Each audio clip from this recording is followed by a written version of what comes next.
of the consideration of Bill C-45. Do not agree that An act respecting cannabis. and in fact, International race to the bottom to turn the stuff into vitamins. I love it. The point of capitalism, let people compete against each other. Take it all down with combines and blast it into distillate. Investors and my board of directors said, I don't give a fuck about you guys. I don't give a fuck about your money. I care about the plant and I care about the client. And I said, hear me out here because you're all gasping and you're all fucking don't understand why I'm saying this. When you start prostituting this plant, your days are numbered. Karma's going to kick in. If you care about the plant, you care about the quality of your client care, then whether you like it or not, you will make buttloads of money in this industry.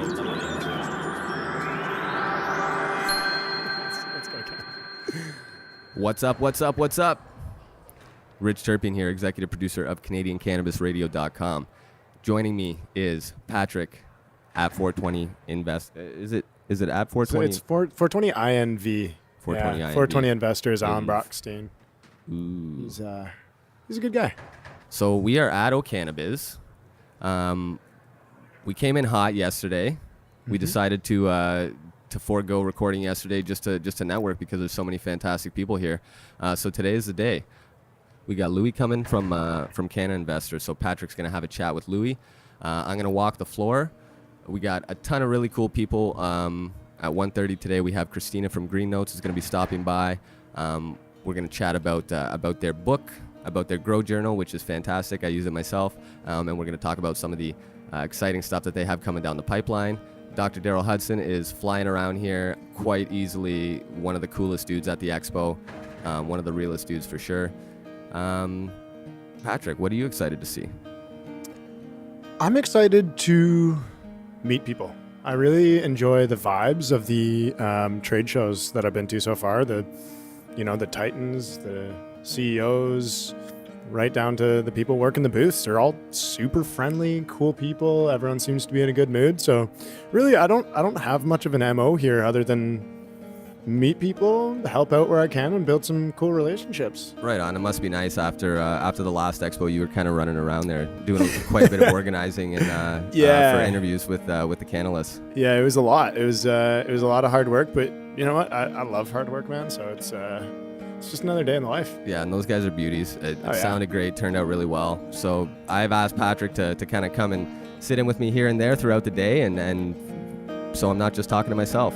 Yeah. So thanks totally. a lot, Patrick. Yeah, no, I'm happy to be here, and I appreciate all the help that you've been giving me and Ethical Image and the Canalists, and now CannaInvestor as well, and onwards and upwards from here, right? That's what it's all about, is helping each other, and together, we can share, learn, grow. That's it, man. Well, let's take a walk. Let's go find some cool people. Right on. So I'm sitting here today with Louis Kyron of CannaInvestor magazine. We're hanging out, and Louis enjoying O'Cannabis. O'Cannabis, what did you experience? What did you like about O'Cannabis? What were your big takeaways here? I think the big takeaway, as whether you're a member of the curious public, because it is becoming legal very soon, or you're already in the industry, or you're a patient, or you're an investor, coming to these expos such as O'Cannabis is, it's a great opportunity to see what's coming down the pipeline, to meet the LPs. A lot of them, some have nurses stations set up, medical side. You get a lot of information and get educated above and beyond the misinformation that's out there regarding how it affects you. All kinds of information on the medical treatments that it's starting to show progress for and promise. Nothing's proven yet, of course, but it's a great way to get educated on the revolutionary aspects of medical marijuana and CBD, whether it's from hemp. And there's also breakout rooms here that a lot of people don't know about, and it makes it different from a lot of the other expos and conferences where there's private sessions, not a main stage, but a small breakout room, very intimate, few tables only, with leading industry personalities, whether it's CEOs, medical professionals, IR, product branding, edibles experts. And the wealth of information that you will absorb is in only 2 days. You can't buy that. You can't find that somewhere else. You can't find that in a book. And it's all in one. You want to learn about edibles? At 1 o'clock, you go here. You care about animal care and how CBD and THC will revolutionize the veterinarian industry. 1:40 today, in fact, at OCannabis at the International Center. You want to learn about beverages. You want to learn about the media. You want to learn about how these Senate amendments may affect you and affect the industry. Maybe as an investor, your shareholder value. Again, it's all here, all in one place.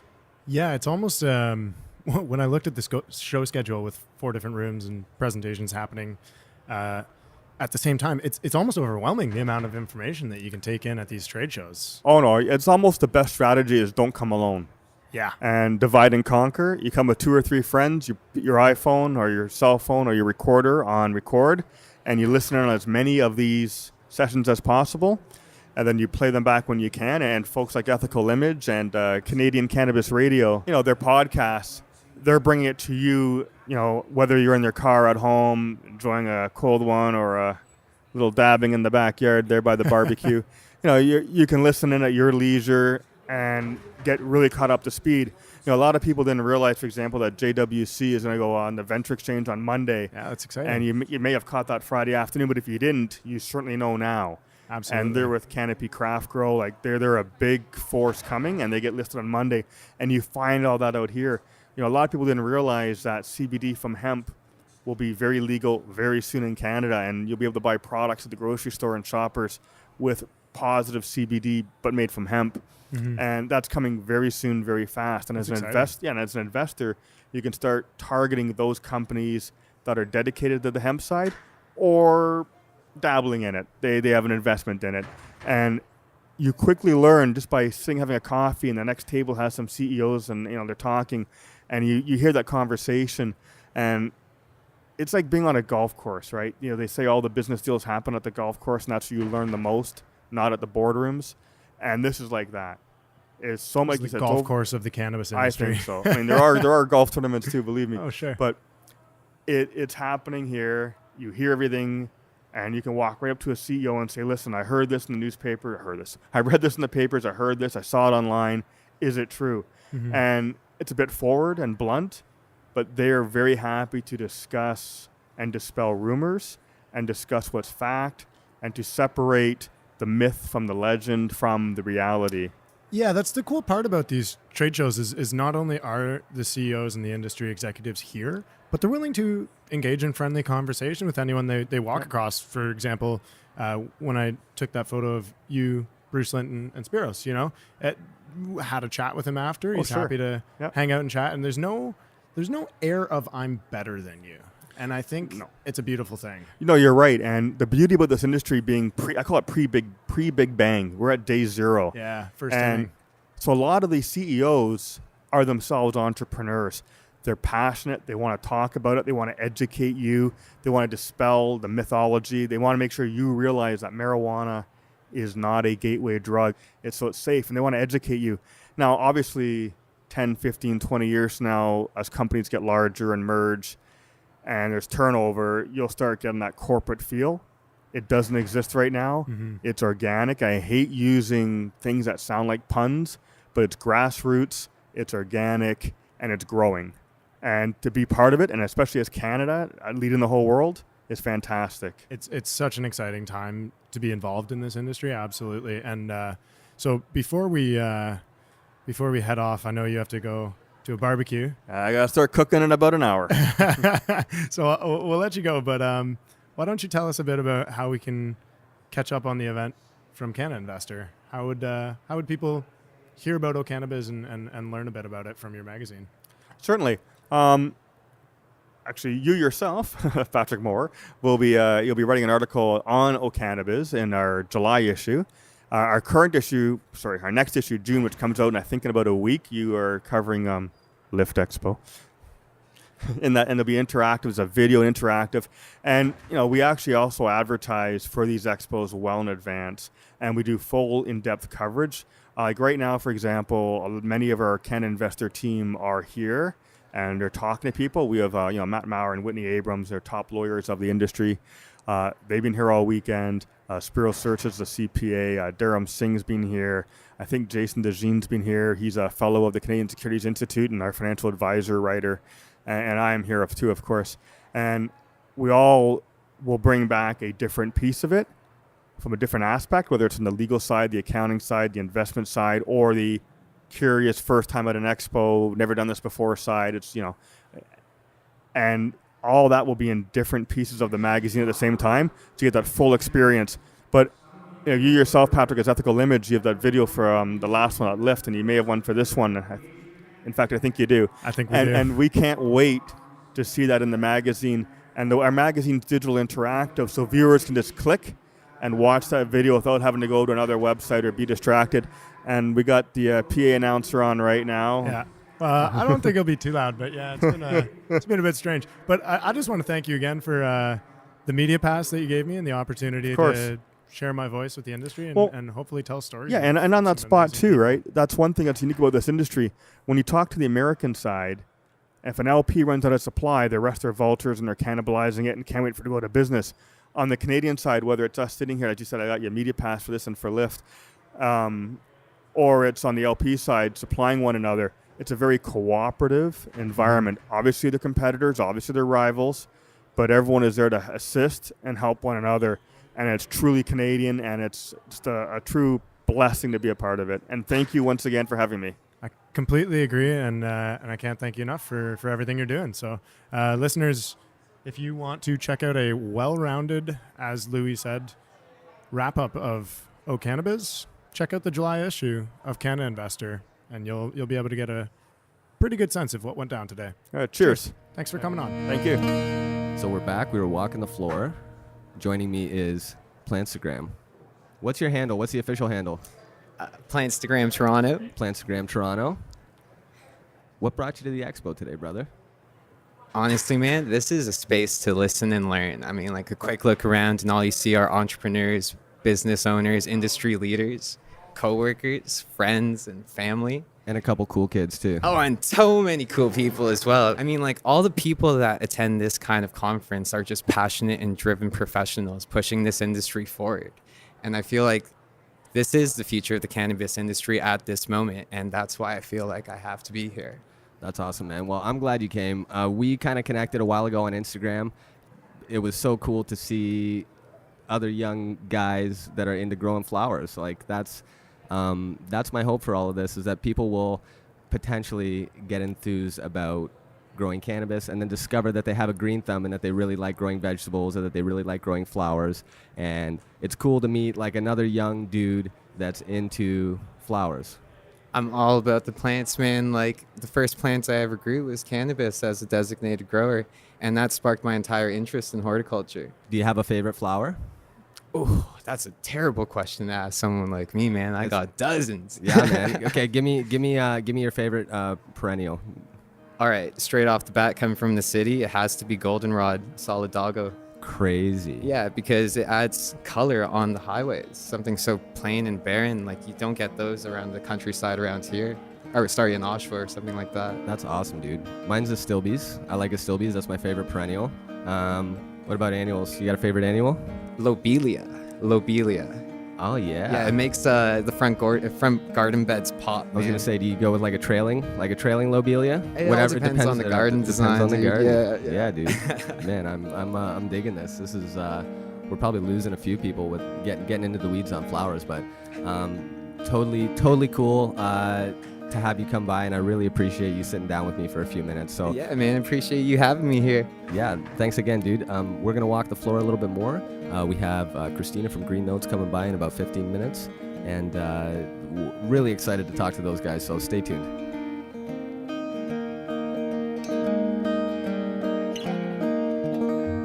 What's up, Toronto? We are in, I guess not Toronto, we're in Mississauga. They want to pretend that it's in Toronto. Mississauga wants this to be Toronto. I was going to say, Cannabis probably wants to say that it's in Toronto, too. Let's say it's Toronto. We are in Toronto. We're at the International Center. Sitting beside me is Kristina from Green Notes. Kristina, how are you doing today? I'm good. How are you? I'm fantastic. So I reached out to you. I asked you if you were going to be here. We met, I think, at a Women Grow event. At Women Grow. I think it was in My first one in 2018. Yeah, December 2018. No, 2017. We're in 2018. And is it 2018? Yeah, okay. Wait, is it? Yeah, it's 2018. Yeah. The weed is not in short supply at this event. Yeah, we're over here thinking it's 2019. And you know what? I actually, my partner sitting beside us, we went out last night, and I don't usually go out and tie one on, but when in Rome, I guess. So I'm a little bit slow today myself. So it's totally cool. We're an easygoing bunch here. I got a sandwich in front of me. I got a coconut water to rehydrate. We were chatting a little bit about how we met. You guys produce a fantastic grow journal. Thank you. Tell me about it. Right. So our grow journal, the Grow Book, it's a journal for growers to track their process from seed to harvest. Basically, it's hardcover, leather, love it. Good enough for 2 grows, has lots of different content in it. It's really important to track that stuff. So you guys have in the book, you have, a section for, every time you water, there's a cool little... The graphic? The graphic. Yeah, like it's very... I like the design. Like, it's very minimal. Thank you. Yeah, cool. Well, we tried to go with a classic design, but we wanted it to be easy to use and fun. So, like, I don't know if you've seen in the monthly, we have all these fun facts about cannabis use and some history facts and things like that.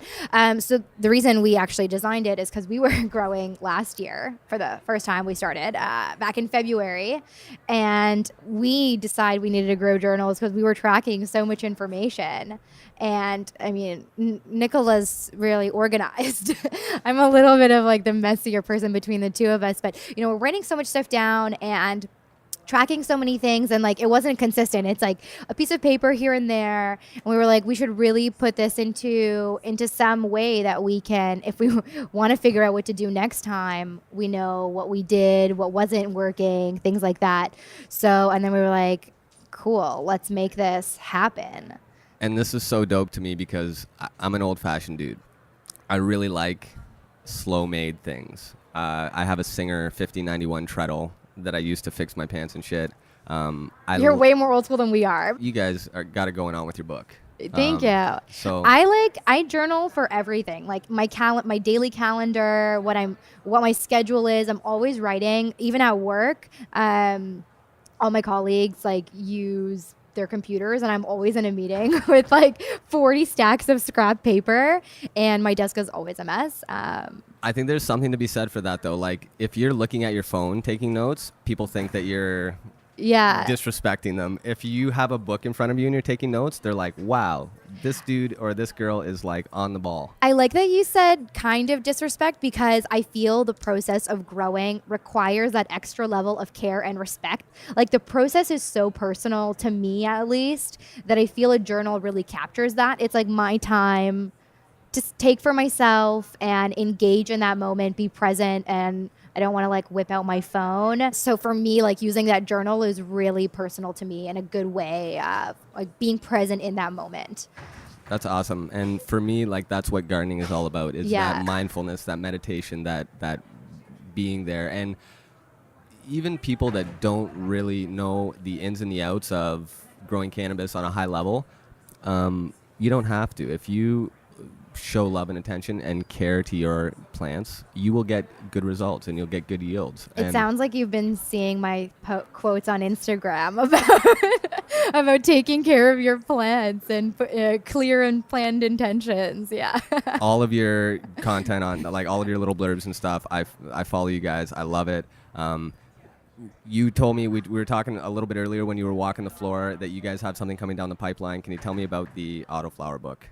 Yes, so we actually connected with a grower out in Oregon, and Lucky Acres on Instagram. He's super awesome, and he's really inspired our thinking around creating a product for the auto grower community. Our journal right now is a little bit longer, and it has 6 months of tracking in it per cycle. And for the auto grower, you don't really need full 6 months, and the process is a little bit different of what you're tracking. So we thought, why limit ourselves to just kind of the journal for someone who's growing maybe an indica or sativa strain, dominant strain. Let's do something for autoflower community, and autoflower is becoming really hot right now. I'm going to be honest with you. I don't care for autoflowers. I'll show you this. I grew this out. That's my... Oh my God. That smells amazing. I'm not happy with it. You're okay. Why? What are you not happy about? You know what? It's just mediocre. I flip-flop back and forth between like loving all cannabis and like every plant is beautiful and being such a snob. Well, everyone has a preference for what they like to grow and how much energy and like you said, care they want to put into that process. And so, yeah, if auto is not your thing, it's not your thing, and that's cool. But for that person that does love autos, that's why we're coming out with the auto book. So stay tuned. Awesome, and I think that there's totally room for autos in the industry, and if you're going for the extracts market, auto flowers, there's definitely a lot of utilitarian purpose to them. I love photo periods. I like to veg them really long and grow them really big. Yeah, we actually just did a YouTube video on like kind of things we recommend for first time growers, and like auto is great if you're starting out and you're not super certain. Like you can learn fast, fail fast. Yeah. And so it's like a good starting point as well. I'll agree with that. You can totally see really quickly if you are doing something that your plants don't like, they will tell you. Yeah. If you're doing something that your plants like, it's pretty unreal to watch how quickly these things stack. For sure. Can we talk about some other products that we're launching? Sure. Cool. We're going to be launching a patient journal really soon. That's fantastic. Thank you. Yeah. And we're going to be doing a calendar as well for growers. So if you maybe aren't into the whole a big calendar? wall calendar, so we're designing that as well right now. I will happily beta test your wall calendar. Cool. Yeah. Tell me kind of what we have I guess we have like an MVP right now, and you can tell us what you think about it. I'll send you some pics. I would love that. Yeah. I would love that. Well, thank you so much for coming in and sitting down with me. Yeah, thank you for having us. Nikola, did you let's bring Nikola on and here. chat with me for a moment? Sure. Thank you. Hey, how are you doing? It's okay. You know what? I'm going to cut out where you call me. That's all right. Okay. I'm just going to bleep it out. Thank you, Rich Turbine. My pleasure. Nikola, what's up, brother? Not much. Just enjoying the conference. Yourself? I'm enjoying the conference as well. Although when you do the podcast, you don't get to walk the floor quite so much as I would like. But I did get to bump into you folks. Chatted with Kristina a little bit there about the book. So you're growing reefer, sir? Sorry? So you're growing reefer? Not at this moment right now. We did do it earlier a few times. It was... How did it go? Not as successful as I would have liked it. It's still a learning experience. Well, Kristina did take a grow class at Hot Box Homegrown Hydroponics. Awesome. How was that? I should ask you about that. We know what next time. Yeah, next time she can share some of her experiences. But we're looking forward to putting some of those ideas into practice. What have you been most excited to see at the expo? It's great to see just how much the industry is growing, just to hear from different people on what they're doing, so many different ancillary products and services. That was almost an overwhelming experience, to be honest. Just so many different people there, and it was packed. They had a lot of speakers on just using cannabis and the CBD oils for athletes. Both Kristina and I do half marathons, so that was kind of an interesting thing to hear about, just how many different uses there are for cannabis, and in this particular instance, just for pain management and whatnot. So just really enjoyed learning a lot about that stuff. So I think that's awesome. I think it's really it's cool to see guys running half marathons, also using cannabis. Athletic folks. We had Ross Rebliati on at the Lift Expo, and we were chatting with him. Dude's a gold medalist. Yeah, it's crazy, and I think people are slowly starting to realize that with cannabis, it's a similar thing. You can be successful, you can be a go-getter, you can basically do whatever you want to and still smoke cannabis. It doesn't impact that in any way, really. I think it all depends on how you choose to use it and the relationship that you choose to develop with it. You know, pay attention to your body. Yeah, exactly, definitely. And I mean, the patient journal that we've come up with, obviously it's more for patients, but it makes you think more about that, and you're more in tune with your body's reactions to what you're taking. And This is the journal, the patient journal. The that you were patient talking journal, about. yes. The well book. I was gonna say wellness. It's all about wellness.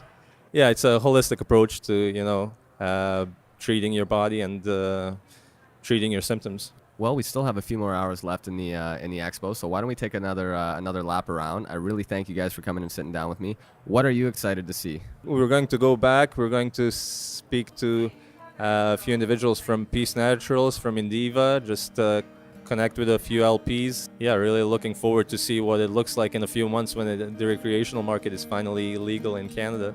So pumped for it. And you mentioned Indiva. I'm going to try and swing by. We're going to try and chat with Pete at some point.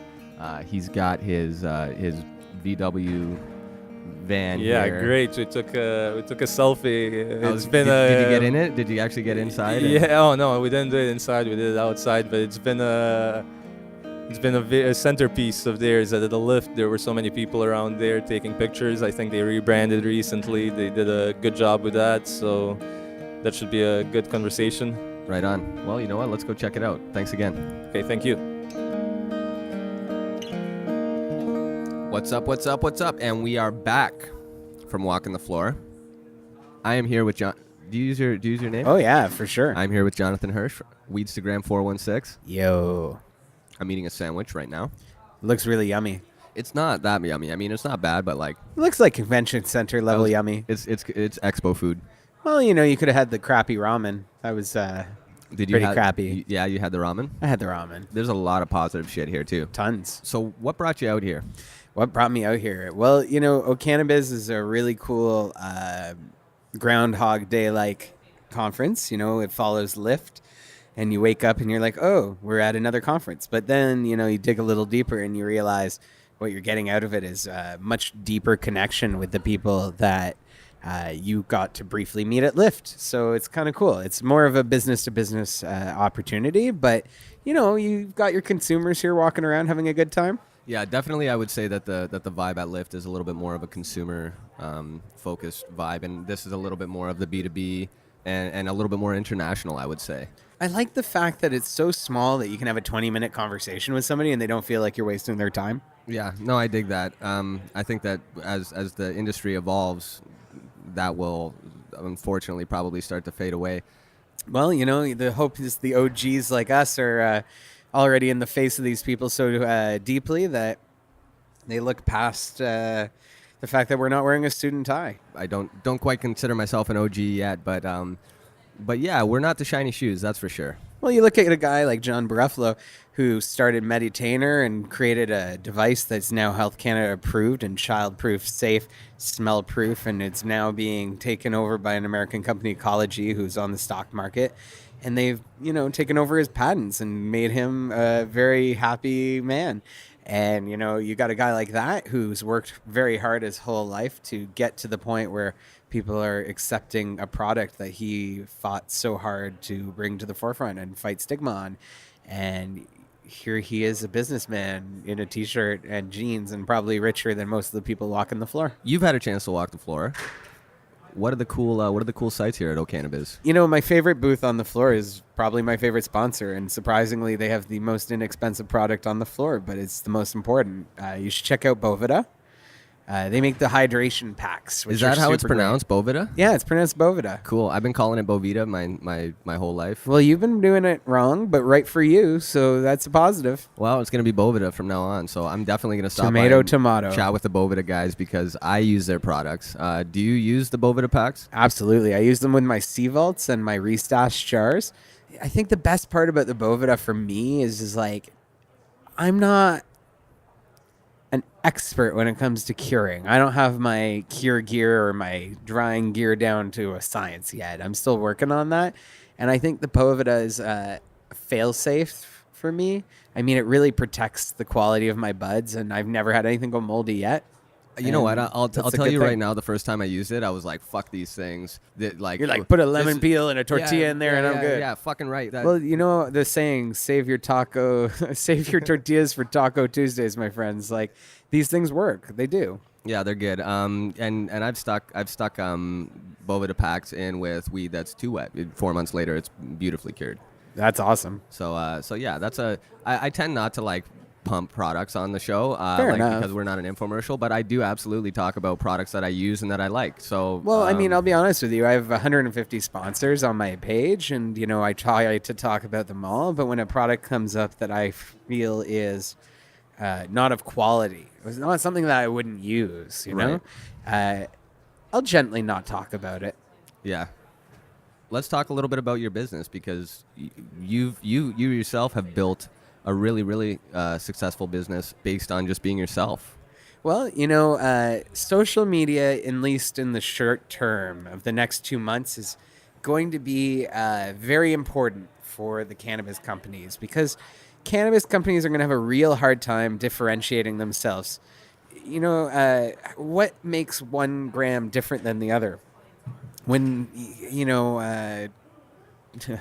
I hate mentioning this company's name, but when Canopy came out and said that they had reduced their cost to under $2 a gram delivered, I sat there and I said, well, that was stupid. They just basically gave up the secret sauce. That is, if you buy a $25 gram or a $1 gram, it's the same bud. And, it's all marketing, and that's how we have to look at this product. It's a consumer good. What makes one soybean better than the next soybean? Probably the packaging, right? I'll totally agree with you in regards to like mass-produced cannabis right now. When it comes to craft cannabis, that's a different story. I mean, when you're talking about the terroir of cannabis, it's like wine. My buddy Eli gave me this word, terroir. It's great, right? When you look at the soil used in one country versus the soil used in another country, the nutrients from the air quality, the water. Yeah, all of that stuff. I'm going to Colorado at the end of this month, and their cannabis source is sourced, their water is first sourced water from a snowpack in the Alpine Mountains. Crazy. So I'm like, this is going to be the best. But, realistically, if I give you Alpine water fed cannabis and I give you a $5 strain from Medreleaf, I don't know, pick anyone. Yeah. You're going to be going, yeah, these are both cannabis. They both smell like cannabis. They both get me high. One's better quality than the other. Maybe one doesn't give me a headache. One medicates better. One has a better flavor. One has a better terpene profile. Sure. But on the end of the day, it's a tomato. It's a horticultural product. And why a brand matters in this case is because we are monetizing and establishing a business around a horticultural product. And, for some people, that's a no-no. That's a bad thing. We don't like that. It's a stigma. We have a community built around this plant. And for some people, it's really exciting. So what I like to do is ride the line between the two. I can live in the gray market, black market, and white market. I have friends that are on both sides of the line that I think respect me on some level, I hope. And, I try to respect them on some level, I hope. Jonathan, pleasure. Thank you so much. Everybody should listen to Canadian Cannabis Radio, best in Canada. Wow, that was a really, really awesome plug from a really, really awesome dude. I thank you again, Jonathan. We're going to go hit up the floor. I'm going to finish my sandwich. Stay tuned. I'm almost like shy. I don't know what to say and just like checking it out. Yeah, no, Pull get away, comfortable. Totally. Bring it close. It's easy going. Yeah, it's amazing how much of a science audio engineering is. It is and it isn't. Oh, really? There's like it is a science, but right. like it's also got a feel to it. Much like oh, so it's an like artistry. Life. Much like life, much like there we growing, go. much like a lot of these things that require more of a touch. Right. Gotcha. You could understand the principles of it and the science of it all you want. If you don't have the ear for it, you will never be good at it. Exactly. I'm a terrible visual artist. Right. But there are things that I do very well. Right. Exactly. Right on. Cool. All right. Well, I'll give you the headphones back here. Are you? You can wear them throughout I think I know my spacing on it, which is good, and I'm actually hearing some, I don't know, something that sounds like headphones in my head. I don't know. Maybe that doesn't make any sense. Maybe I've had too much weed today. You know what? I don't think you have. Probably not. If you think you have, then you have. That's what I say. Yes, that's right. Pay attention to your body. Exactly. I also tell people as well, if you can't administer any more weed, like don't get your friends to do it. Same with tripping. If you can't put weed into your body, don't get your friends to help you out with it. To give you more? Yeah, and don't ever give anybody some if they're not, like, you think that they could use a little more. Yeah, exactly. Yeah. Common sense. Start low, go slow. Start low and go slow. Exactly. That said, if you think you're a hero, fucking go for it. Yeah, exactly. It's not going to kill you. Yeah, you're only going to learn one way. Yeah, dude. Joining me right now is Duncan Horne. Yes, absolutely. I'm Duncan from CannaSystems Incorporated. From CannaSystems Inc. And we met, I guess, last week at Lift show. Yeah, out in the smoke pit. Out in the smoke pit, and I'm really glad. So I left and I came back, and I just made it for like the last half hour of the final day. And I'm really glad that I made the drive out because I met you. Yep. We talked. We talked a lot of things. We talked psychedelics. Yes, we did. That was a good conversation. We talked field-grown cannabis. Yep. Yeah. Starting with, of course, hemp. Yeah. Exactly. Which brings us to CannaSystems. Tell us a little bit about what you guys are all about. Yeah, so CannaSystems is a company that's looking to bridge the gap right now between the hemp plant and the industrial marketplace. So what we're looking at as an industry is that there's no real processing that would allow us on a larger scale to get the basic materials we need out of the cannabis plant to do things like hempcrete houses or do something like fuel pellets made out of hemp core materials. So what we do is we're trying to build technologies basically that are scalable to farmers' needs, can be dropped directly down onto a farm, and a farmer themselves can actually do the processing on the hemp stock. So I may need to give you a bit of a background of information, and especially for the listeners, at decortication, what exactly it is, how we got here to this point where nobody actually really has any decortication in the world. We get calls daily from all over North America, Europe, South America, looking for a piece of farm equipment that doesn't yet exist in the commercial marketplace.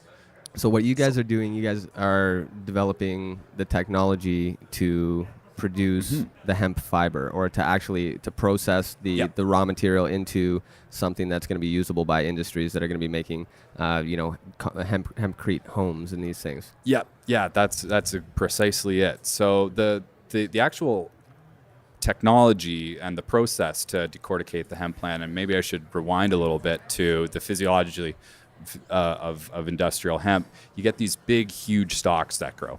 And inside that stalk is a composition of about 70-30. The inside 70% is this core material that we have that's very high in cellulose. It's very clean, doesn't have any lignums, it doesn't have any sugars in it. So it's very easy to put this into industrial products without much processing.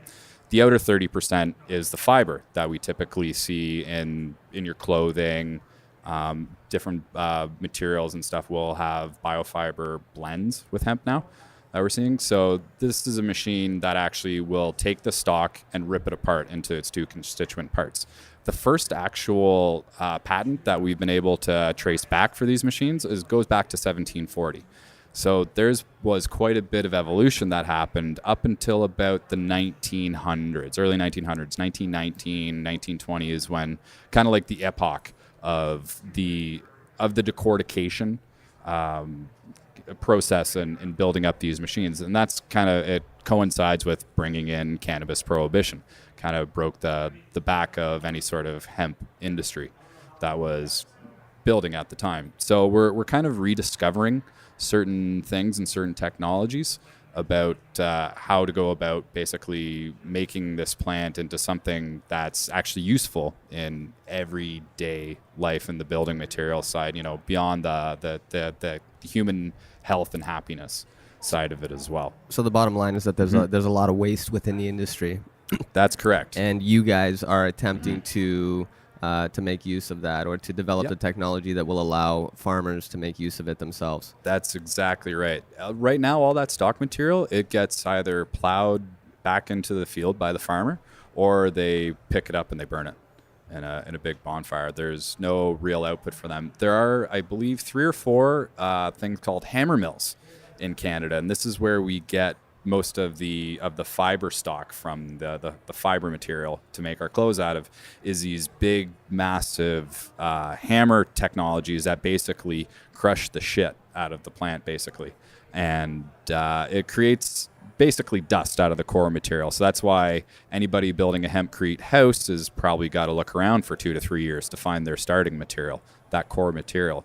So there are things available, but a hammer mill is going to cost you $15 to $30 million to do an install. We have, like I said, there's 3 or 4 of them in Canada. I don't believe any of them are actually working right now. They're also very maintenance intensive as well. It's just a big, massive hammer that slams down on an anvil and That's destroys crazy. things. Yeah. So things need to evolve a certain bit. There are some small companies that we do compete with in terms of offering decorticators, but right now, even if you had $250,000 in your pocket, you couldn't actually get one.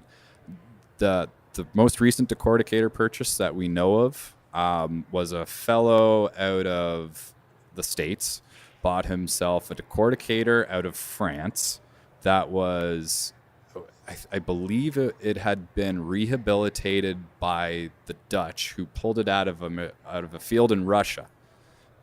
So it was built back in the 1960s. This thing. I dig this because I'm into denim. So I like raw denim. I like very particular manual shuttle looms that make certain types of denim. And so in Japan, there's in Okayama Prefecture, there's a whole village and a whole little community that that they collect and maintain these vintage shuttle looms, and they operate them, and they still produce the same denim that they would have used, you know, like I don't know how long ago. I'd be 100 years ago, but yeah. Plus, I think Levi's been around for maybe 110 years. It's like ancient technology almost at this point. I like slow-made shit. I was talking about with Kristina from Green Notes, and she has a grow journal that you can scrawl in it. You know, it's a book. Oh, that's cool. And it's made out of hemp? No, it's just. I mean, maybe it is. I'd have to ask her. But that'll be the next iteration. Yeah, but I have a great appreciation for slow made. Right, exactly. And old technology like that still works, but it's kind of lost its place, you know, in the push for automation and everything's moving digital. It probably makes a much better quality of product at the end of the day. My sewing machine is a Singer 1591 treadle. Oh wow. Cool. I knew nothing about sewing when I bought it, and I was like 5-6 moving parts. I can fix this, and I fixed this thing, and I to this day, like, you know, you pump your little foot and it sews. It sews straight, and it's like it'll sew through leather. Like, this thing is like a monster. It doesn't do any fancy zigzag stitches and like whatever. It's probably 100+ years old. I think it's World War II era. World War II era? Okay, cool. Yeah, and you still see those things operating to this day. It's cool to it's see amazing things how like far we've come, but basically a lot of the technology that you guys are using for the decorticators are based on, you know, these old patents, these old patents from 1919 to the 1921 era is kind of the epoch of the advancement of the designs, basically. So now we're just doing things like throwing electric motors on them, pneumatic drivetrains, that sort of thing. And of course, emergency cutoff switches. It's basically like a hopped up wood chipper almost. Be like that scene from Fargo if you ever got. I was going to say you don't want to get. You know, and they got to process a very tough plant. When we do the research and design, we talk to other industries that do decortication, and they always have trouble getting those decorticators to work with cannabis. It's just a much different animal at the end of the day in terms of material properties. Especially with the fiber. I think that's where it really comes down to, is the fiber is a lot tougher than any other material out there that you would want to decorticate, basically. So that's what throws them for a loop. This is where I become interested in this, because my interest is in outdoor growing. Right. I want to see fields and fields of cannabis. We need to develop these technologies, and we're seeing that already with you guys. There are companies that specifically do disposal. I foresee that with micro licenses, we're going to see one farmy dude that can sort of handle the grow throughout most of the grow. And then we're going to see maybe 4 or 5 times a year, depending on how many cycles they turn. They're going to need trimmers. They're going to need sanitation.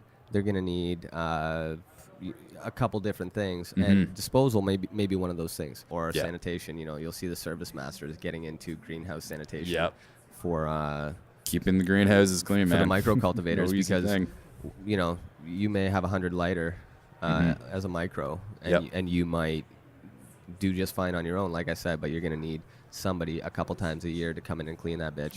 And you're going to need somebody to come in and dispose of your shit at the end of the cycle. And it's all the specialized services. We're seeing it right now with the LPs who are trying to gain access to extraction people from the gray market right now. there's a huge brain drain happening. They're trying to get people on board, their staff who know how to blast, who know how to do terpene extractions, that sort of thing. So anything you can think of related to a grow, these companies are looking to make it more efficient. At the end of the day, they're going to need guys like Service Master to come in and make sure that the rooms are clean. Right, and those guys already have, greenhouse contracts. Like they do this. It's not out of their element. They just need to develop out of their backyard or their home. Right, they just need to develop processes that are tailored towards the industry. Exactly. I think what I see in the future, like one of the biggest developments is just going to be when we start using farm gear on the THC side. I think that's what the Colombians are doing in this harvest, is they just have basically fields of weed, and they're going to take it all down with combines and blast it into distillate. And I'm sure we're going to see LPs start to do that. They're going to have to. They're going to have to. They're going to have to. You know why? Yeah. Because the Colombians are going to start doing it. So if we're going to compete in international markets, absolutely our quality is superior. And we can say that, but it's not going to matter. So what it's going to be in my mind is it's going to be two completely different products. We're going to have the traditional flower and extracts that we're used to smoking, and I don't see the prices in them going too much lower. I think what will go lower will be the basic cost for cannabinoids. So things like distillates and isolates, that stuff, that is going to fall through the bottom of the barrel when all this mechanized production comes online, when all the Colombians and the South Africans start pushing it out using their tractors. We'll have to start doing the same. So it'll be an international race to the bottom to turn this stuff into vitamins. I was going to say, we're going to... I love it. I'll be damned if we don't see sun grown on the reserves. Yeah. Exactly, and I think people are going to be looking for that kind of product as well. People are going to need to differentiate what they're doing. When I say sun-grown, I mean full season, like grown out in the field. Because I guess sun-grown could also be greenhouse, like a light depth greenhouse. And even like some of the South American guys who will be growing some sativas for like 14, 16 weeks.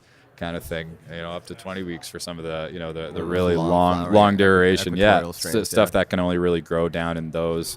And also like some of the stories I hear from the old heads about, getting stuff from mountainous regions that were almost, psychedelic. People would see spots and things smoking some of the stuff from back in the day. And if you look at pictures of it, it looks like hell, man.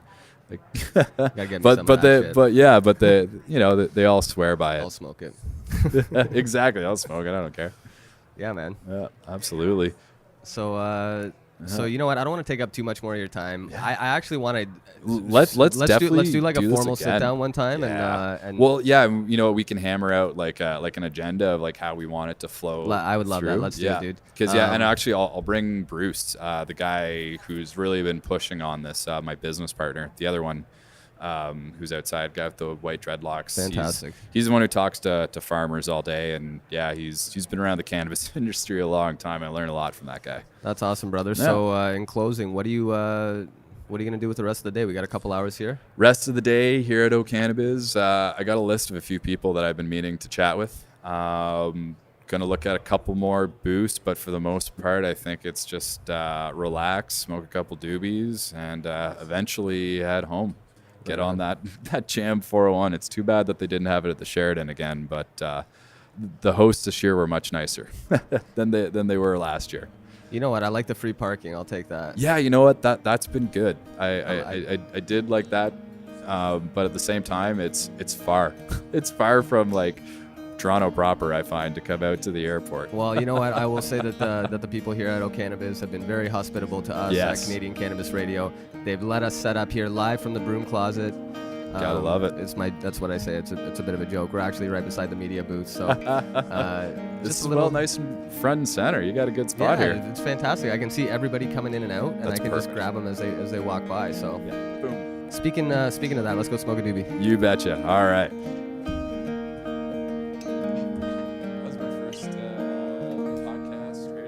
So, do you want the cans? Sure. I'm easily distracted, and I'm a little high, so probably. Are you a little high? A little high. You don't say.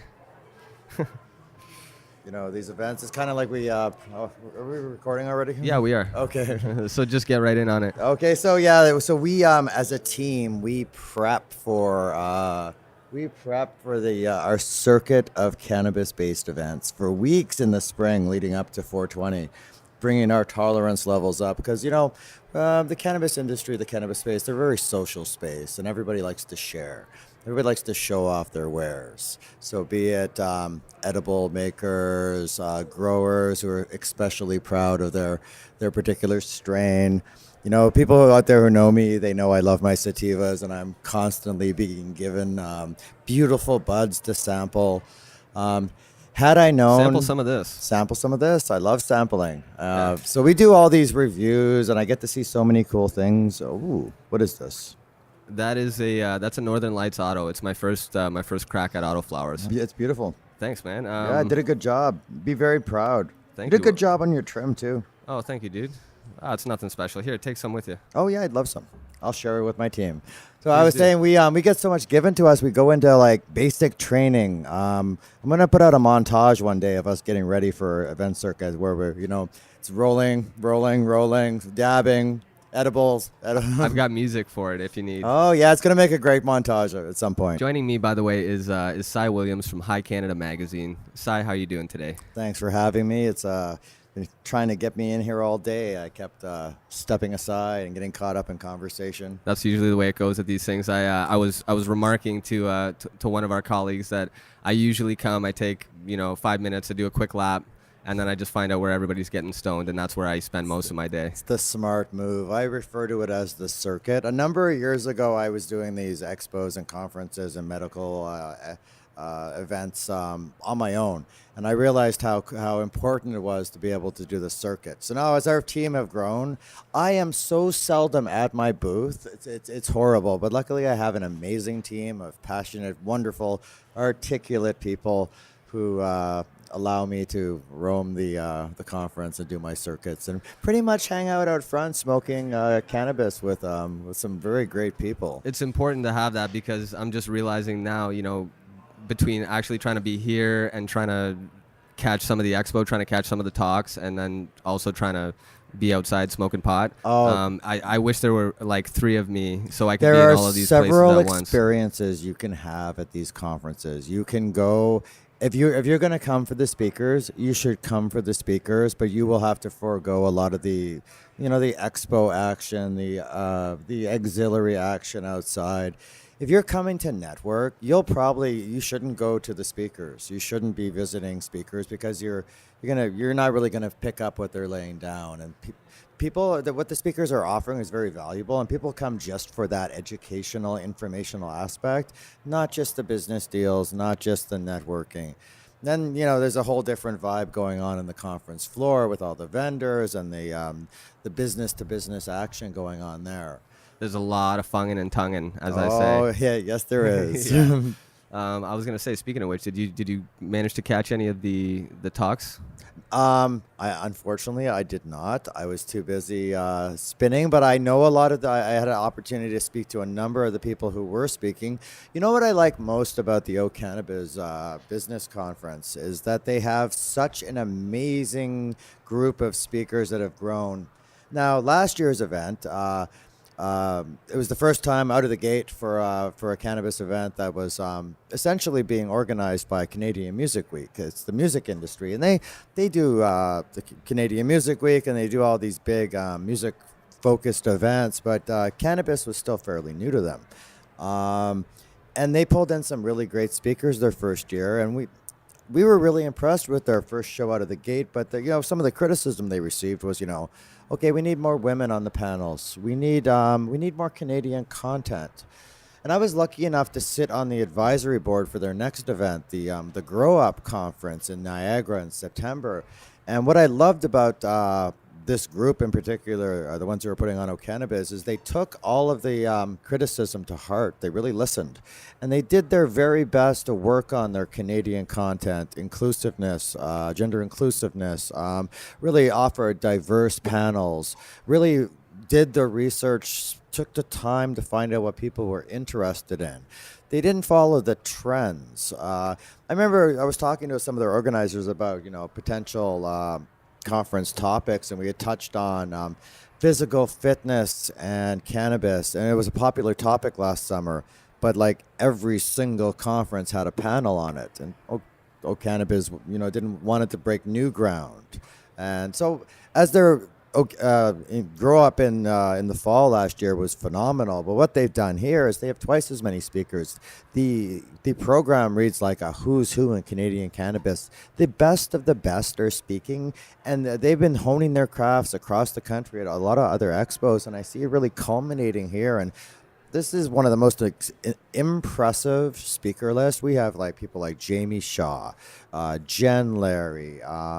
We have Niche Canada, Deepak. I did get a chance to. I did get a chance to see. That was the one talk I did get a chance to see. Was Jenn's. Oh yeah. Jenn moderated. Darryl Hudson was on the panel. Dr. Darryl, one of the smartest people, probably the smartest person. Dr. Darryl is. I've been man crushing on Dr. Darryl like in pretty well everybody that I speak to on the podcast. I'm like, have you met Dr. Darryl? Everybody's crushing on Dr. Darryl. Dude's got to be like the realest guy at the expo. He is now. If the Canadian cannabis industry has a Tesla, it's Dr. Darryl. I have nothing but mad love for mad respect. Everybody. I met Jonathan Hirsh. Oh, yes. Instagram, 416. There are some interesting online personalities that have transitioned into interesting positions within the this new cannabis space. It's looking at Instagram as kind of as a factor in that. It's fascinating to me. It is like, and I'm one of those guys. I just fucking hate social media. And but I can't help it. Like it's like if you want to do this, you got to play the game. So and it's not just one game. It's hey guys, 5 follow games. me at Rich Terpene. High Canada Magazine. You know where to go. We do the 5 platform approach. We are fundamentally. I come from a marketing background, although I do take an arts collective approach to High Canada. And we do LinkedIn, we do Facebook, we do Twitter, we do Instagram, we do YouTube. So our 5 big ones. Plus, we everything we've ever printed, is available for free digital download off our website, and always has been, which is handy. We have a free magazine, so we're really about getting the magazine out there. Cost shouldn't be an option. If I was going to put a price tag on it, which I do for mail-out issues, that price is $4.20. One of my favorite numbers, just saying. Dude, sounds like you're going to be really, really busy with all your content creation. We love. You know what? It's not just me. I have a wonderful team. We have some amazing people who work on who are part of the High Canada family. Big shout outs to Phil Wong, our business editor, Richard Phillips, our sales manager, Southern Ontario High Canada rep Mel, our BC rep Eva. All the people out in Alberta, Jenn Larry, our newest contributor, and our High Canada rep out in Quebec. Randy Fleming out in Master Grower, Randy Fleming, the pot whisperer out in Nova Scotia. We're going to try and get Randy to come and sit down with us for a couple minutes because Randy was one of the first dudes that I met at the expos when I started coming out, and he was really kind to me. He could tell that My first interview with Rolling Stone 4 years ago was with Randy Fleming. Just a really, really good dude. Absolutely. Hell of a fisherman too, eh? Really? Yeah, he's really into I believe it. Yeah. East Coast boy. Oh yeah, nothing but wonderful. My entire team loves and respects him dearly. Yeah, fantastic. Well, you know what? That said, I'm gonna go try and find Randy. And I'm gonna try and bring him over here because the nice segue. We're gonna talk about the. Now, if you're gonna grab Randy, make sure you talk to his partner, Dr. Av Singh. Now they've just teamed up and started a brand new Nova Scotian of this wonderful project. Was it? Fleming and Singh consultation business, and they're doing wonderful things out there on the East Coast. And other than Dr. Darryl, Dr. Av is a runner-up, if not on par, when it comes to smartest men at the conference today. Absolutely, very cool dudes. We're gonna go find them. So I was on my way to get Randy Fleming, and Jenn Larry was walking by, and I couldn't not have her come and sit down with us for a couple minutes. It was almost a year ago that we met. Almost, and it's so cool to see that we're all still kind of hustling, thriving, and I'm sure you're bringing some great things to the radio, right? Because lots of questions out there. A lot of stuff has happened in the last 48 hours in Ontario. Yes, actually, being a Quebecer, watching the political landscape or the provincial landscape unfold was definitely interesting, not just for Bill C-45, but with the shift of the Liberals not getting that 8th seat and wondering, between the House of Commons and potentially the Conservatives seeing that there is a new day on the horizon. It will be quite interesting to see how, beyond the cannabis legalization, the federal approach in Canada, will it change, will it not change, and what will it mean for the future of retail distribution and, I guess, the long tail of edibles and consumables. Today I was lucky enough, we had a great panel called Navigating the Data at the Intersection of Vice and Medicine. It was the one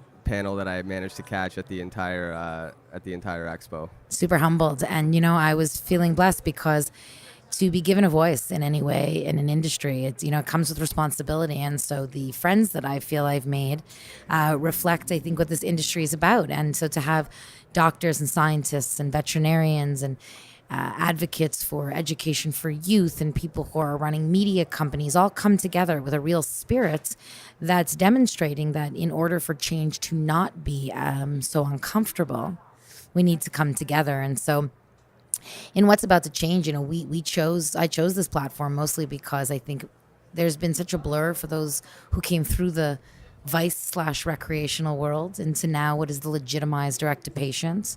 Those who have been living the direct-to-patient model and are now being asked to enter the retail and recreational market. And I think it's really important that we don't establish a divide. It is a cannabis industry. We are all in this together. The change will come. But I think the change that needs to happen is the change that happens at home, inside of ourselves, when we put on new lenses and we stop judging others because we may not understand their decisions through consumption, through product. And I think that's really the spirit I hope to see the industry grow towards. And that was one of the things that you guys were talking about in your discussion today, was that there are those that use this recreationally and there are those that use this therapeutically. Like, I don't consider myself a medical patient. But that doesn't mean that I don't benefit from my cannabis consumption. And I think everybody develops their own kind of relationship with it moving forward. Well, and I think you bring up such an interesting point, right? Like what cannabis is going to represent for people in their lives. And, in being completely transparent, I have consumed cannabis for so long in my life. And while I may have been introduced to it in what was maybe a recreational substance, as I've gone through my journey and my medical conditions and, been introduced to solutions from doctors, I am never going to have a real opinion around pharmaceuticals. I don't know enough about what happens in the labs, but I certainly will say that I have enough of an opinion as a consumer. And I think this comes down to the quantified self of really getting involved in the questions you ask and the products that you choose and how you navigate your life. And from all the people that I speak with, I think we echo one thing that is really what the industry needs to remember. Everyone just wants to live their best life and feel well while they're doing that. And so I think cannabis, and that's that unprecedented intersection. Some would say that kava is a product that could be used, obviously, as a hallucinogen or as a rec product, and then, of course, have medicinal products. In our panel today, mushrooms came up.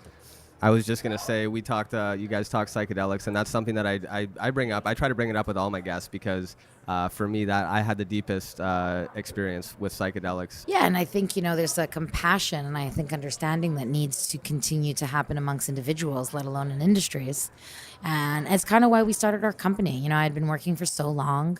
Your company is called CBD Strategy Group, by the way. Yes, it is. Actually, we're based in Montreal.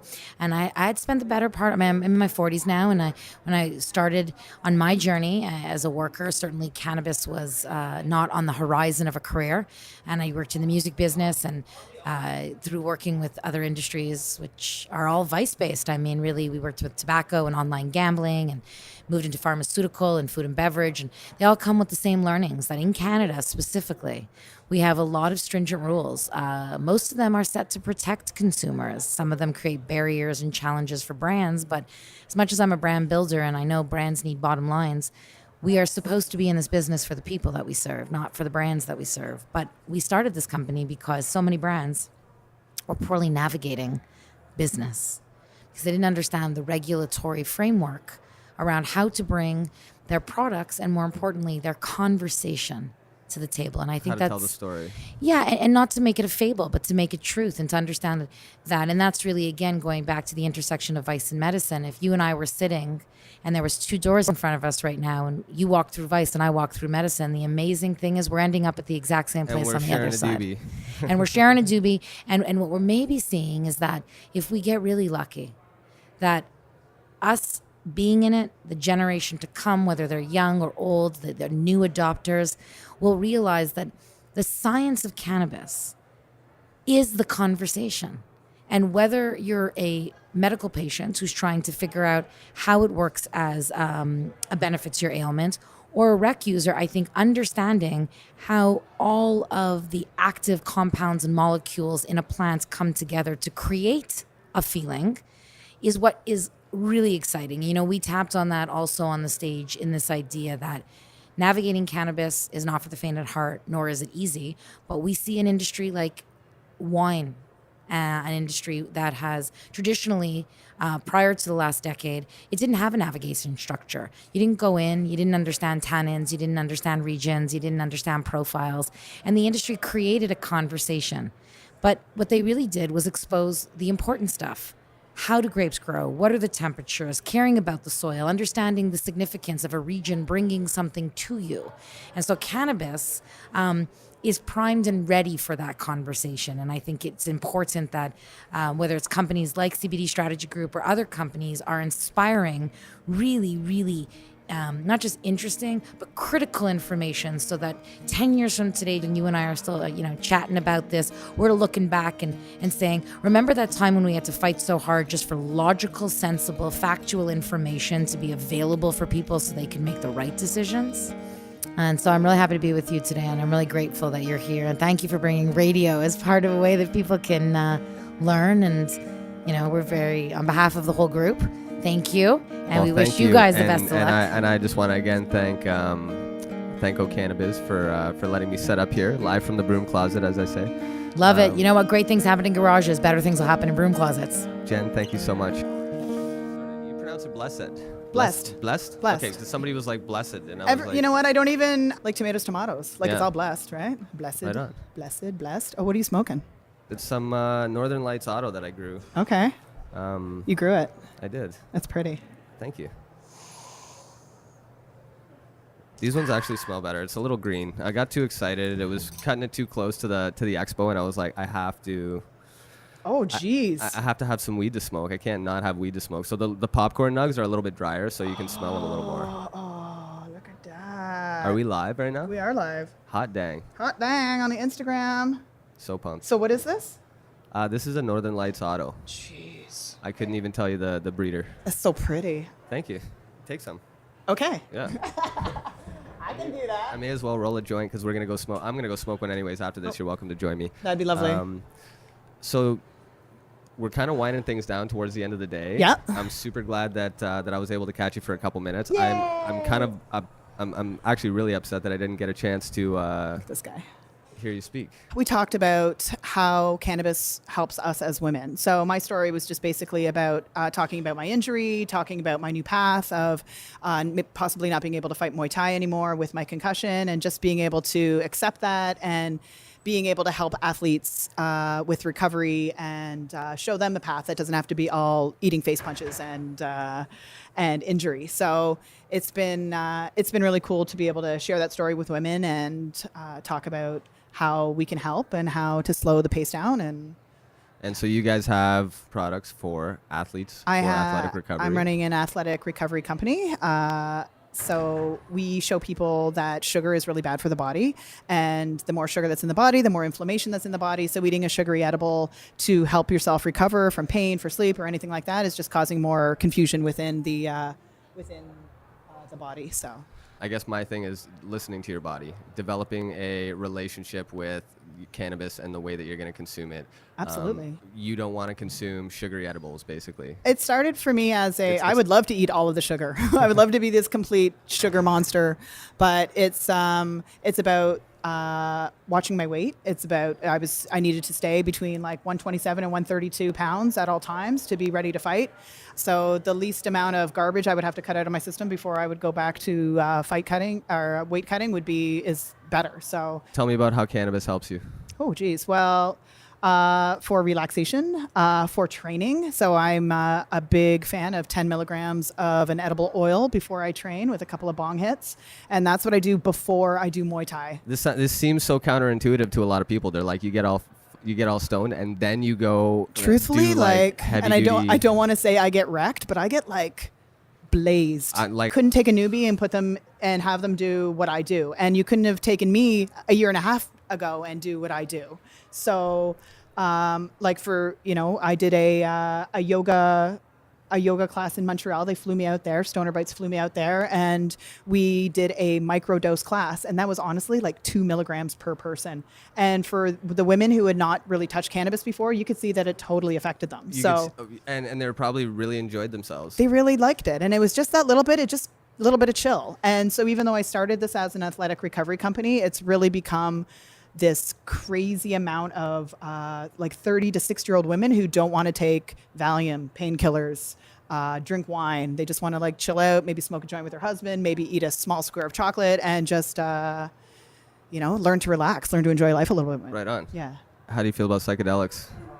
I think anything in moderation is a freaking amazing thing. I know that I was microdosing psilocybin with turmeric and black pepper before I went to see Cirque du Soleil, and it was a tent breathing phenomenon, and it was incredible. I also found that it had an incredible antidepressant effect on me. I've come off of all of my SSRIs since my accident, and that was terrible. And microdosing helped a lot with that. So, for me, psychedelics have the biggest potential to heal people. I think spiritually, yeah. And then once you tell me that I'm not a crook for growing cannabis, how are you going to tell me I'm a crook for growing a mushroom? Right. I think that over the next 5 to 10 years, people are going to really realize the qualities of these plants. I hope, or else we're fighting for what right now? So I think that you as a grower, why wouldn't you be able to grow psilocybin for your own consumption? Like, I don't understand why people could even tell you not to do so. But they'll prescribe oh yeah, you can take all sorts of other things. Like for myself, when I went to get my medical cannabis license renewed, the doctor wouldn't give it to me. He said he hadn't seen any evidence that cannabis helps. And I said, but you would have no problem giving me. For it. Yeah, I'm like, so you didn't read then, huh? Okay. Yeah, exactly.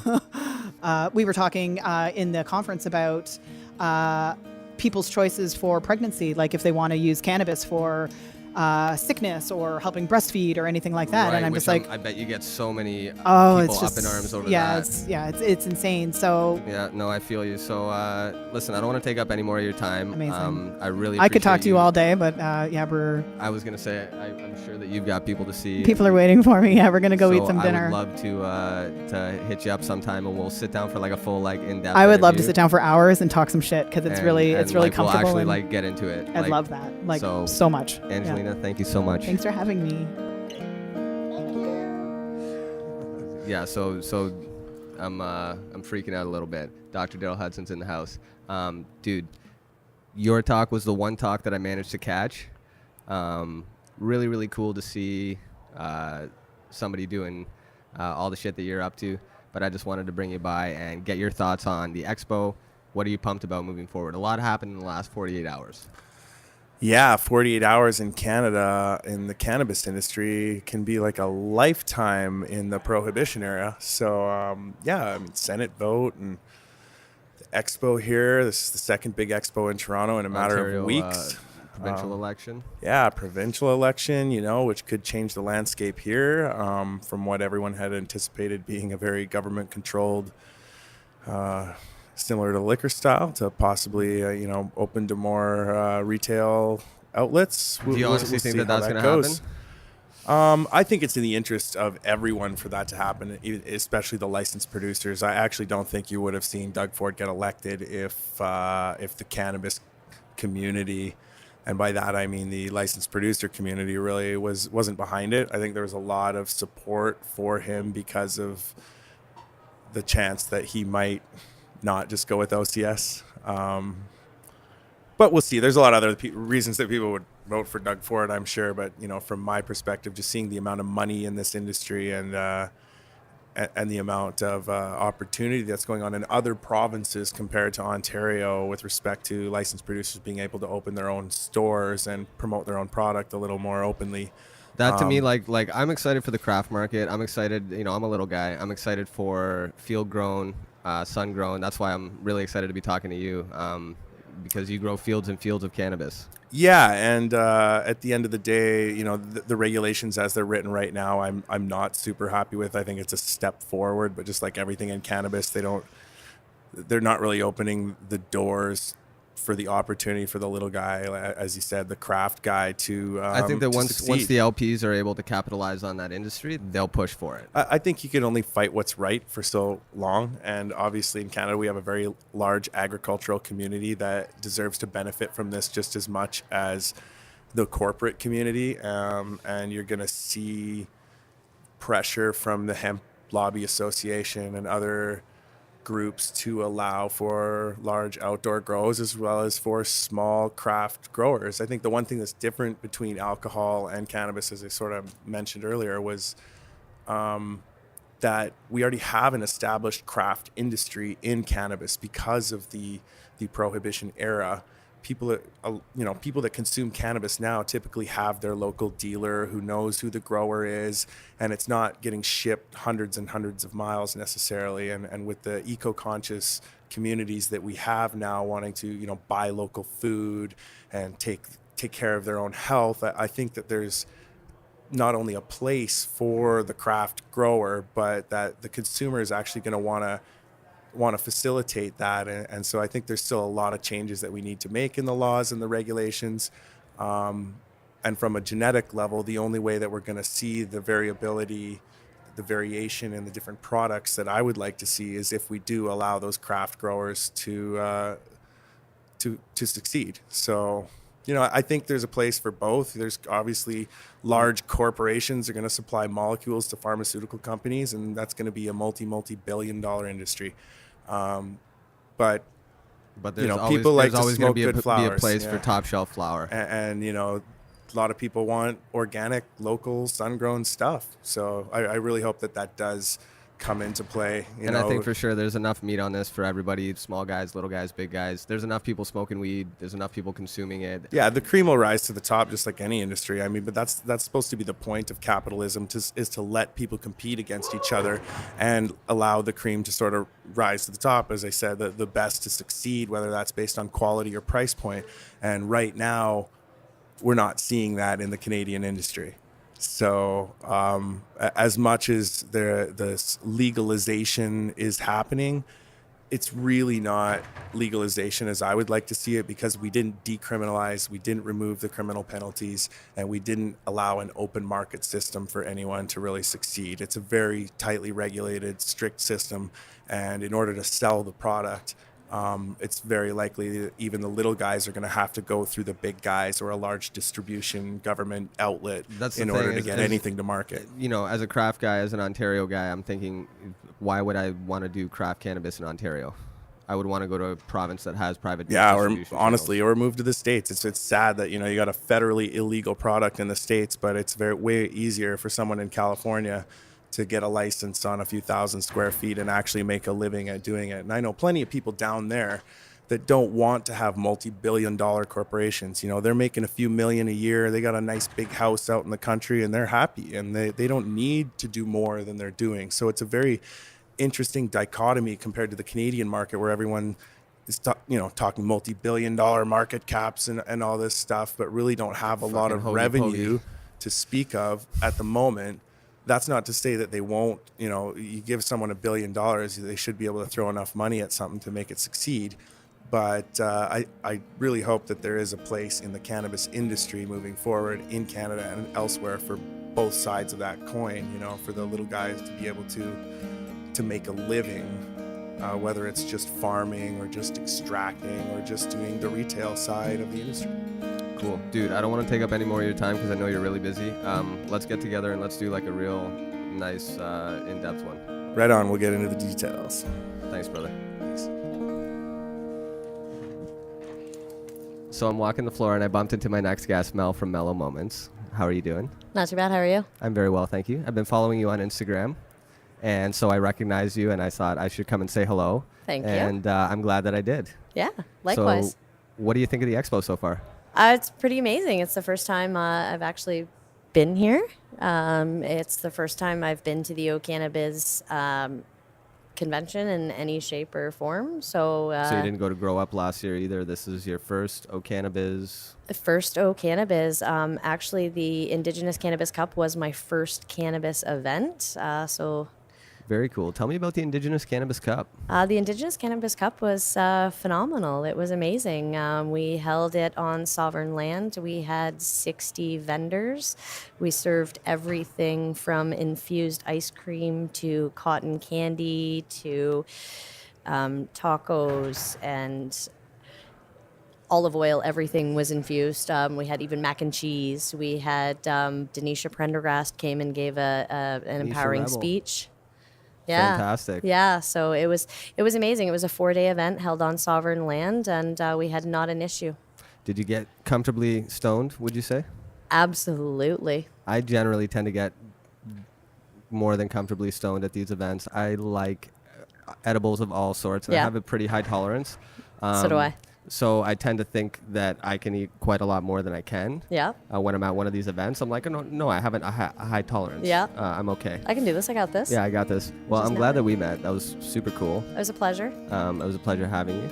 I will definitely link to your Instagram. What is your handle? I'm Melomomentz. At Melomomentz. At Melomomentz. With one L? MELO. Yeah. And MELO. moments with a Z. Beautiful. Because I'm Mel, and we all need a mellow moment. Thank you, Mel. No problem. Thanks for having me. Super exciting. So, standing in the wings, I see him over there. The busiest guy at the expo with the fattest dreads. Pete Young of Indiva. Hey, Pete, come on over, dude. What do you got? So we tell stories and lies or what? Karma Cup. Yeah, somebody handed me one of these. So where they steal your pot and tell Yeah. you that they're going to enter it in a contest. I would love to do with Karma Cup, a grow off, partnering with the LPs. So, like one fat mother. Right. One fat mother, and it's a lottery. And cuts get taken off, and you get Distributed to, distributed to the growers, and they're sun grown, indoor, outdoor, with You would have to, one cut. Oh, you gave you a whole bunch of them. Yeah, I don't You know won who this left 2 them all years there. in a row. Here, jump right in there. Actually, so there you go. We're hot. We're Okay. going. We're easy. Yeah, going. we as a London Compassion Society, we ended up entering a few years. We won our what the hell did we won? Non-solventless. Does that thing work? Do these things work for you? That sounds a little bit better. So you're saying you guys entered into? Oh the yeah, Karma yeah. Cup? We used to enter all the cups in Southwest Ontario. I obviously entered the cup in Amsterdam back in the early 2000s. I think it was 2000 or 2001. And it was with cannabis that I grew up when I was working in Switzerland, and I actually smuggled in 2 kilos of cannabis and a half pound of hash in my backpack. Flew into Amsterdam and walked away with a 3rd place medal in the sativa category. That's wild, dude. Like I'm a young dude. I wasn't obviously like in the trenches, like, back in the day. It's cool to hear the stories. Yeah, I kind of tell everybody that we're preschool. A lot of people say, "Oh, you're old school." So no, there wasn't a school when we started this back in the early '90s. There was, or even probably early '90s. There wasn't schools.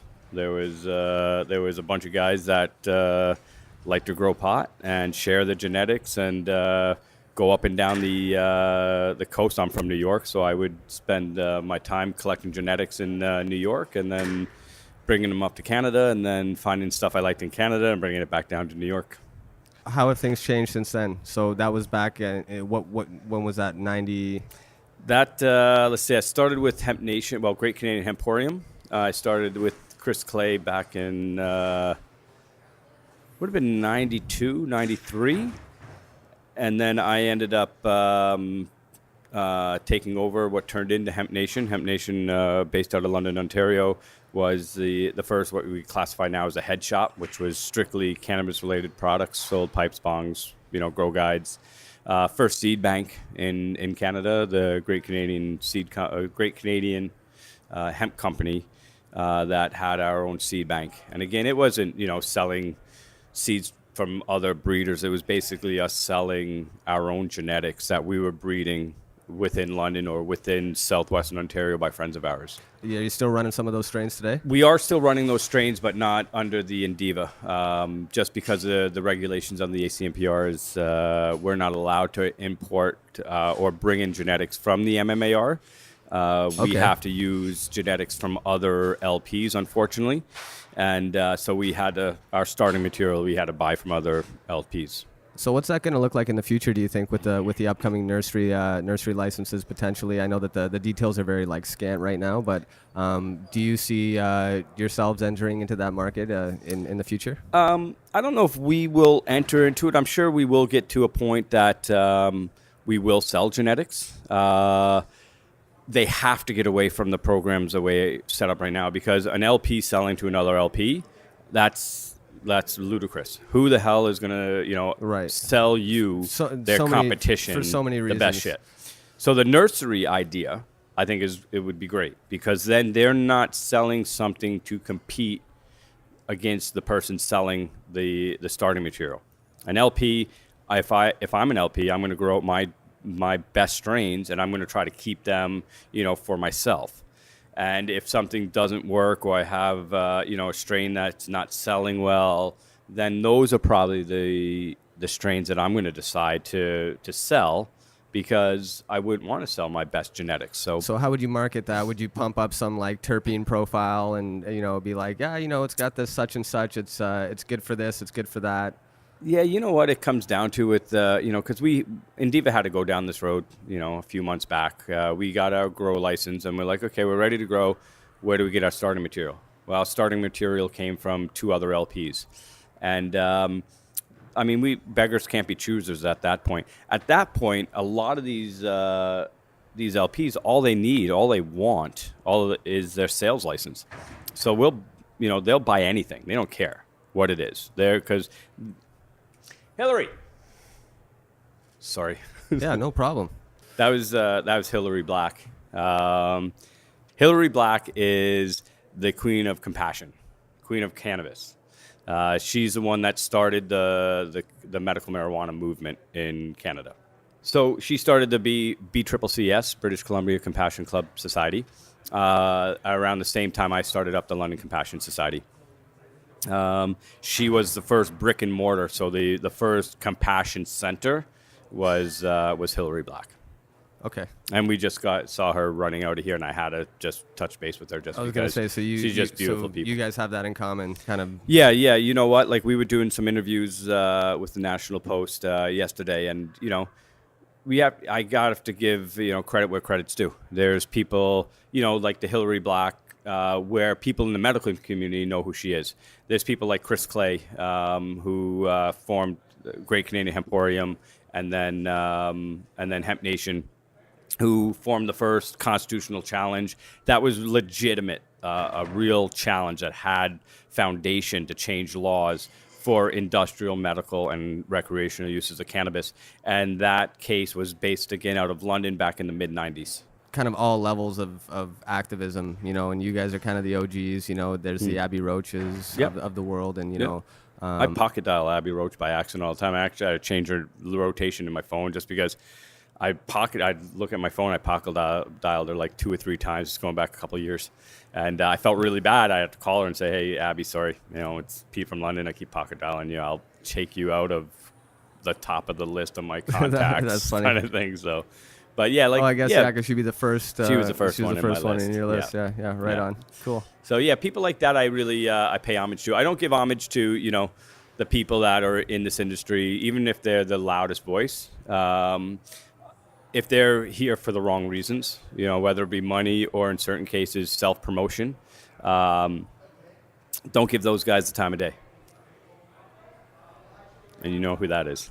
Yeah, no, absolutely. That's why I don't mention them, and that's No, why I don't. we don't, That's like- why I don't usually. And like, I'm not here. I'm not an infomercial. Yeah. And one of the things that like I was talking to the guys from Bovida. Yeah. And I said, you know what? I said I did mention your product, and I did talk about it, or I allowed somebody to do it when they. Yeah. It was their. You sponsor Jonathan Hirsh. Yeah. And I said, you sponsor Weedstagram. I said, normally I'm not an infomercial, but I Yeah. use your product and I think it's dope. So Yeah. like, Yeah, and you gotta give credit where credit's due. I think it's for sure. And like, likewise, that's why I wanted to have you on here. It's cool to talk to somebody that kind of started this gangster shit. Mhm. And Mhm. like I'm from a younger generation, like I said, and I don't have the battle scars that you guys do, Mhm. but I still have the desire to contribute and to be Yeah. to be an advocate and to and I like to grow it, and that's my advocacy. And and that's what we need. We need fresh blood regardless. I mean, we're not going to be here forever. I just want to make sure that the right people are here. So we come to these shows, and I think getting back to your question, like kind of how things evolved and how things changed. I mean, when we used to do these shows way back in the day, and even some of the first like Treating Yourself and stuff like that, or earlier Cannabis Cups, we would have a lineup of cop cars outside, just, for intimidation, if anything, right? And we don't see that now. Now we have Teslas and Porsches and fucking Lamborghinis and stuff like that. And, I don't know if that's better or worse. I probably would rather see a cop sitting outside than some fucking shiny shoe suit wearing guy that gets into his fucking, $500,000 fucking car that he made off of taking a cannabis company off public. some fucking hoagie. Yeah, and you know what? It's, that guy was on the other side of the fucking door before, trying to keep it closed. If they're from the pharmaceutical industry or something like that, especially pharmaceutical, these guys were on the other side of the door trying to fucking keep it closed on us. And now that, the door got open, we got our foot in the door, and then all of a sudden we had some more weight behind the door and we were getting pushed back, So what do? They kind of look through the door and they're like, okay, we see what's going on here. We can take advantage of this. And now we can get involved and we can make the money. So what do? They step the fuck out of the way of the door, let the door open, but then they jump through the door and they want to be first in line. You open it, if somebody's trying to break into your house, you open the door, the first thing in line is you. And I think a lot of the animosity from kind of the counterculture is because they feel like they're being shut out of the industry. Yeah, of course. And I think that's why you get, I have buddies that are like, oh fuck, why are you going to that thing? Why are you going to go, like, you're going to go talk to that fucking guy? You're going to go talk, why even bother? Yeah. And I tell them, I'm like, dude, you should come out with me. Yeah. And I invite them to come out to OCannabis or to any of these expos because you meet some pretty cool people here that are doing it for the right reasons. Yeah. And that are doing it the right way. You get to the people, like you said, that like I said before, we're not preschool, we're not old school. I mean, we're before there was a school. And thing, right? and that said, you probably, with all of this shit is just happening around you at that Yeah. point when you guys are London Compassion Society. Yeah. You don't have the option to just continue operating as London Compassion Society under the existing framework. They kind of closed that door on us, and you have to. This is what progress looks like, and I would much rather have you guys, somebody who's been a lifelong advocate at the helm than say like former chiefs of police or exactly. I mean, fucking Fantino's like, he was fucking in London. He was Julian. anti-pot, and he's invested in cannabis. I'm just like, all the power to the people if they want to fucking do that, but it really sucks when they were on the opposite side for so long. So now that we are here today, and when I was speaking in Calgary and Edmonton about this, it was about there's good people still in here. The Hillary Blacks are from Bedrocan, who's now Canopy. She needs to use her influence. She's like, we call her the double agent in a sense. And I feel like the same way, where I'm with Indiva, we are a licensed producer, but they approached me and they said, listen, what we want to do is different than Canopy and Aurora and Afria. We don't care so much about how big we are. We care about what we're producing and we care about the clients. And that's the compassion. So what Indiva is basically setting up to be is London Compassion Society 1.1, right? So, my first AGM was basically me telling, as my CEO actually walking out. He loved this story too, because he was standing on the side of the stage, and he hears me talking. I told my investors and my board of directors that I don't give a fuck about you guys. I don't give a fuck about your money. I care about the plant and I care about the client. And I said, hear me out here because you're all gasping and you all fucking don't understand why I'm saying this. Very simple math. If you care about the plant, you care about the quality of your client care, then whether you like it or not, you will make buttloads of money in this industry. When you start focusing on the money, and you start prostituting this plant, you're not good. You might be somewhat successful, that might be fine, but your days are numbered. The karma's going to kick in. And we see that with a lot of go. publicly traded companies that just wind up doing shit just for the sake of satiating the appetite of their investors, right? They need a press release, and they're doing some shit. Aaron Sauls was talking about it in one of the Leaf meetups. Basically, it's a house of cards. Their whole business model is built on not on actually producing anything, but on satisfying the appetites of retail investors within the space. So and it doesn't make sense to me. I mean, you know what? Like, just follow the easy formula. I mean, focus on what's going to make you the money. What's going to make you money is the plant and your quality of your client care.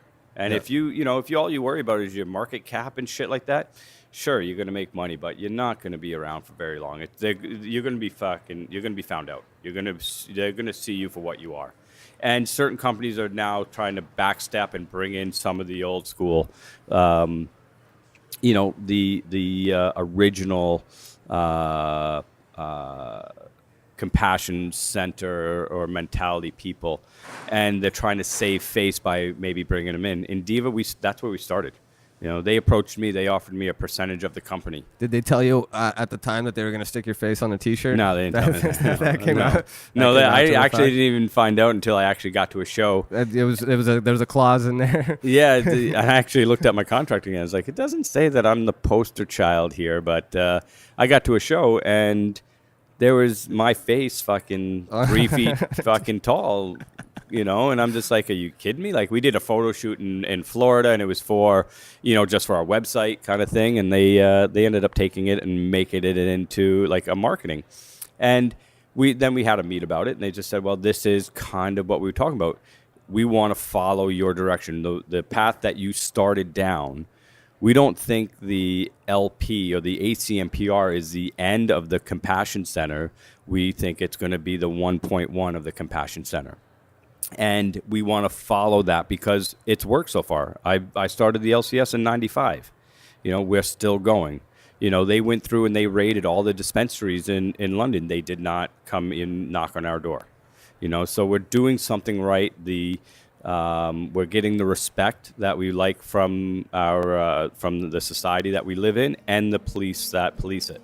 So, I think Indiva realizes that, and they understand that this formula works. So let's do it a little bit different. Let's not focus on the dollar. Let's focus on the plant. Let's focus on the client, and I think we're going to be super successful.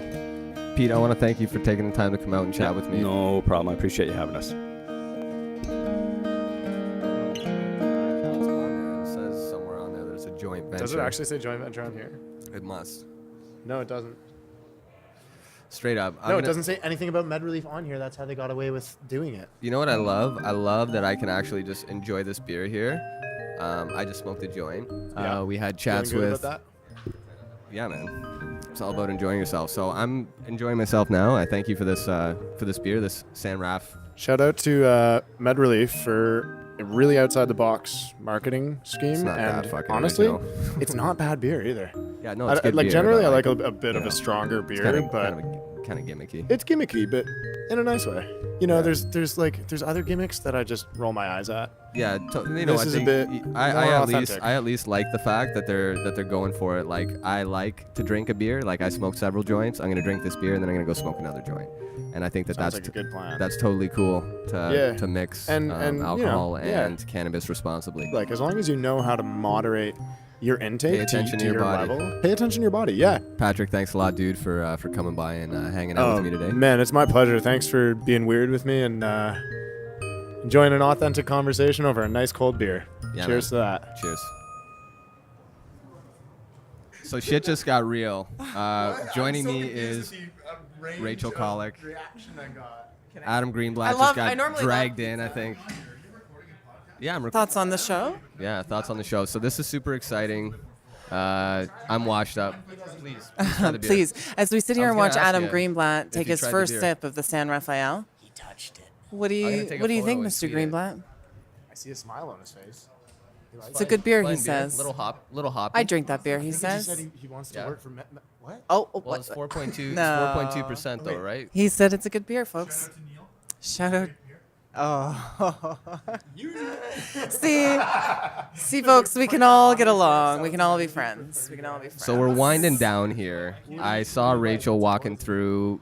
She's no doubt pissed off that I dragged her into this, but Rachel, help me wrap this thing up. What were the highlights for you? Oh, cannabis is always interesting in how it's different to me with the focus on the business. There was definitely some really great panels. Some interesting debates that happened, particularly Mr. Greenblatt here and Jody Emery had some interesting debates.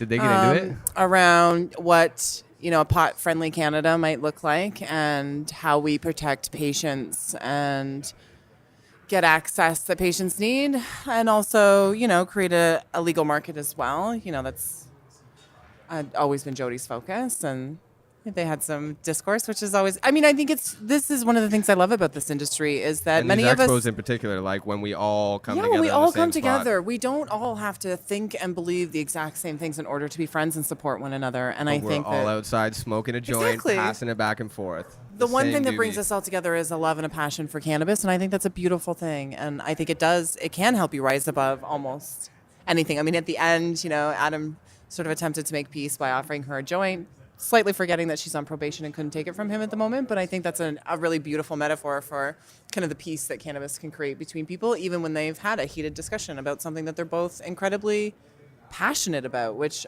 I think everybody who shows up to these things are, which is part of what I love this industry For so sure, much. and so many different people from so many walks of life. We're not going to agree on everything, but I think we can all agree that a lot of exciting shit happened this weekend.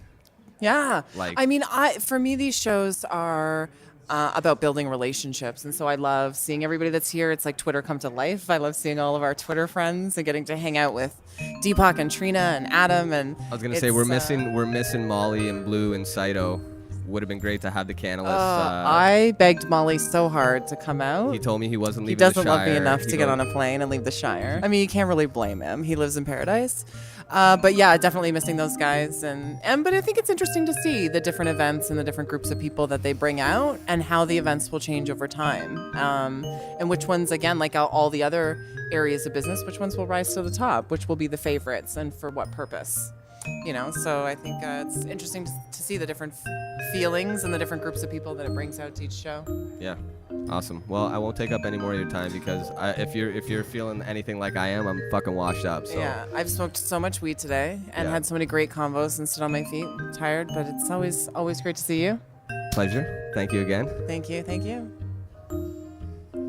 There's your pizza, Mr. Greenblatt's pizza.